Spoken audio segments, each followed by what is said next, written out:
waa di sant nag le président de la république ndax ñun kooku dañ ko amel njukkal bu rëy rëy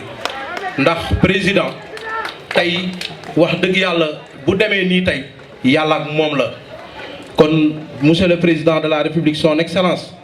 ñu ngi lay wax ñun waa Mbourkat kontaan nañu lool bu baax a baax ñu ngi lay jaajëfal bu baax a baax ñun dey population Mbourkat amel nañ la njukkal loo xamante ni bii du mës a jeex ndax bi suñuy bët xonqee ñu jaaxle lool nga ñëw taxaw jàkkaarloo ak ñun am loo ñu digoon la ñu digoon tey ji gis nañ ko te ñu ngi koy réaliser mu ngi dox bu baax a baax kon le président de la république ñu ngi lay jaajëfal bu baax di la sant bu baax di la gërëm gu amul ab ndax ñun ay gor lañu te à chaque fois fu ñu nekk dinañu réitérer suñu engagement ci moom ndax daf ñoo defalul lu ñu kenn defalul kon dinañ ko sant di ko gërëm di wax ni ñu ngi lay ñaan nag bu baax président ci li nga xamante ni tey sa magistère la xewee nga gën ñu cee jàppale gën ñu cee dooleel ndax am na ci ñoo xamante ni ba tey seen jotaguñu te ñu ngi leen di ñaan ñu jàppale ñu ci ñoom ñëpp ñu mën a jot seeni papier ndax am na ñoo xam ni fii ñuy wax tey fan la ñu am rek la ñu yaakaar ay cas social lañu cas social yooyu ñu ngi ñaan bu baax a baax ngeen gën cee dugal loxo ndax Mbourkat tey jii bu ñu seetee tey nawet lañ jëm mais am na ñoo xam ni fi ñu nekkee ñu ngi nekk ci secteur boo xam ni daanaka amul courant amul ndox lëndëm na insécurité baa nga fa kon ñu ngi ñaan bu baax a baax président de la république ñu jàppale ñu ci loolu ndax ñii ngeen ñu booleel ñuy autorités yi gis nañ seen loxo gis nañ seen taxawaay bu baax a baax kon ñu ngi leen ciy gën a ñaan ñu ngi sant ñëpp nag. Monsieur le ministre de l'Urbanisme, du Logement et de l'Hygiène publique, Monsieur le ministre d'État Augustin Tine, Monsieur Abdoumbaou, honorable député, président de la commission des lois au niveau de l'Assemblée nationale, Monsieur le président Massali, c'est avec un immense plaisir que je prends la parole pour vous souhaiter la chaleureuse et bienvenue dans le département de Thiès. En moins de 6 mois, j'ai eu l'honneur et le privilège de prononcer plusieurs discours à l'occasion d'inauguration, de lancement de projets et de programmes. Donc c'est dire, monsieur le ministre, dites à monsieur le président de la République qu'il a beaucoup fait pour le département de Thiès et de la région. Après avoir placé le pays entier sous les rampes de l'émergence, il a œuvré inlassablement au mieux-être des populations à travers le programme 100 000 logements. La cérémonie qui nous réunit aujourd'hui revêt une importance capitale car elle marque le démarrage de la construction d'une ville nouvelle. Assurément, les populations de Thiès sont très reconnaissantes à Monsieur le Président de la République pour cette offre futuriste qu'est cet espace d'aménagement concerté et conçu pour que les différentes couches puissent y vivre harmonieusement et cordialement. Monsieur le ministre, vous direz à Monsieur le Président de la République qu'il a une fibre sociale très forte. Non seulement il a transformé complètement le pays dans tous les secteurs, mais il a aussi beaucoup fait dans le domaine social en direction des populations démunies. Je donnerai comme exemple des bourses de sécurité familiale dont j'ai eu l'honneur de lancer le paiement à la Poste en tant que directeur général. Et connaissant très bien les impacts positifs qu'elles avaient sur les populations qui se présentaient très tôt à nos guichets pour les percevoir, bourses qu'il vient de revaloriser de manière substantielle. Donc, monsieur le ministre, vous dites donc au nom des populations du département de Thiès, je suis monsieur le président de la République pour les 100 000 logements et pour l'érection d'une ville nouvelle pour le département de Thiès. Tout protocole est respecté.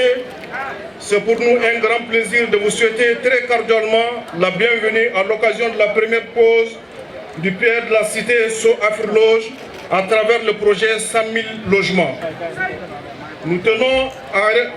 à témoigner toute notre gratitude au chef de l'État, son Excellence le Président Macky Sall, ainsi qu'à tout son gouvernement, et particulièrement le ministre de l'Urbanisme, M. Ablaye Seydou Sow, pour la confiance qui nous a été accordée d'accompagner le Sénégal dans cet ambitieux projet de construction de 100 000 logements sociaux. Et ce projet permettra en effet d'accélérer et de diversifier l'offre de logements pour les ménages à revenus faibles et ou irréguliers, de rendre accessible le logement à toutes les catégories sociales. Notre société sous Afriloge a une longue tradition de plus de 20 ans dans la construction de logements sociaux à travers l'Afrique et particulièrement l'Afrique de l'Ouest.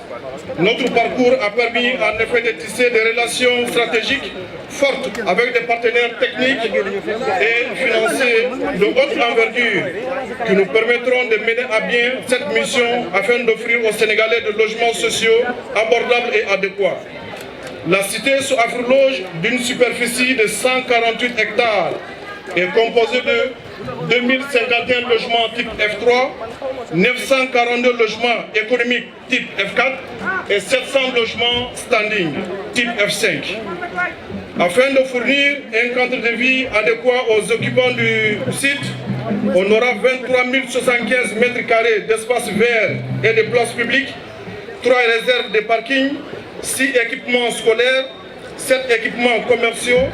2 postes de santé, 2 terrains de sport multifonctionnels et un équipement administratif. De l'aéroport international Blaise Diagne, l'autoroute de Thiès qui longe sa partie sud lui conférera un accès très facile avec l'ouverture des bretelles d'accès. Le site constitue le point concentrique du triangle Dakar-Thiès-Mbour et un raccordement naturel entre la région de Dakar et de Thiès, ce qui matérialisera la vision futuriste et économique de ce triangle. Le site est desservi par 2 grands axes routiers perpendiculaires de 30 mètres d'emprise qui vont faciliter la circulation sur le site. Afriloge propose des logements dont l'aménagement est adapté aux réalités sénégalaises avec des espaces familiaux dans chaque logement avec une distribution des pièces permettant facilement des extensions du nombre de chambres. Président de la République, 2019, vous avez donné un mandat de 5 ans, de faire une prestation de serment. Nous avons dit que nous avons 100 000 logements. Mais nous avons fait chaque année, nous avons 20 000 logements au moins. Nous avons dit au Sénégal, nous avons fait Macky Sall de nous. Ce qui a Macky Sall de nous, c'est 5 000 logements par an. Et 5 000 logements, nous avons dit cœur et parcelle. Macky Sall mu ne nañ jógee ci 5 000 mooy kër ak parcelle ñu dem ci 20 000 logements ay kër yu ñu tabax. C'est un changement total de paradigme. Mais yemu fa mu ne Sénégal dafa bëri ñu néew di doole nañ jàppale néew di doole bu ñu bàyyee Sénégalais yi rek ak banques yi du dox. maa ngi saluer la présidente du directeur général de la BHS Bokar Sy moom xam ne ni bu ñu bàyyoon Sénégalais rek ak seen néew doole ak banques yi du dox. mu ne nañ def diggante banques yi ak sénégalais yi ñu jël lu mel ni fonds pour l'habitat social ñu def ko fa fonds pour l'habitat social war a liggéey pour que garantie bi yomb ci wetu banques yi kër bi doon jar 20 millions bu doon jar 20 millions président Macky Sall mu ne nañ ko wàññi ba sénégalais bi war ko mën a am ba 12 millions daanaka ku ci am fi kër rek président may na la ci gafaka réew mi 8 millions de francs CFA mais loolu dafa amul fu mu war a jaar ba pare fii ñëw rek doo ñëw rek tabax mu créé balaa moom muy àgg ci bopp réew mi kenn mësu koo xalaat mu créé un aménageur public mooy société mooy Safru te Mayekor nekk fii di directeur général mu ne aménagement yi nañ ko def ba fi muy ñu def première ñu def secondaire ba tertiaire yëpp na ko état bi jël en charge bu ci dërëmu kii tabax bu mu ci dugg loolu tam mu nekk innovation profonde mu ne ñi bëgg nekk ci bitim réew ou bien nekk ci réew mi nekk ci tabax nañ leen exonérer de toute taxe loolu lépp ci jàppale mais am na yoo nga xam ne ñu yàkkamti dañuy foog ne ndar dafa xëy sotti ndar xëyul sotti moo tax tey ñu ngi ci première étape bu wan nit ñi lépp lu Macky Sall waxoon teg nañ ci bët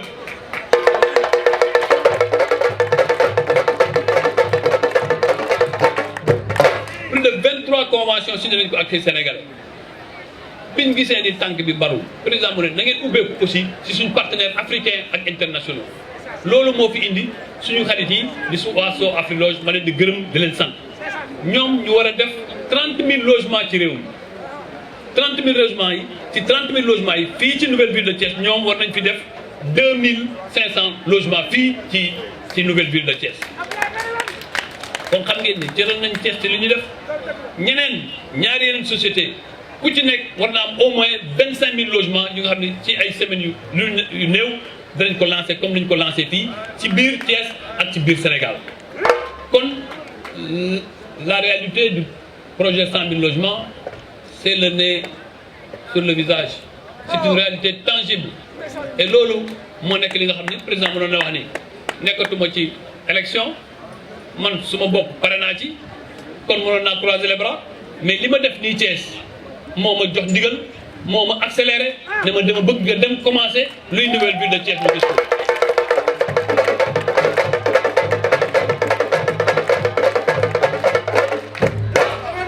ma koy sant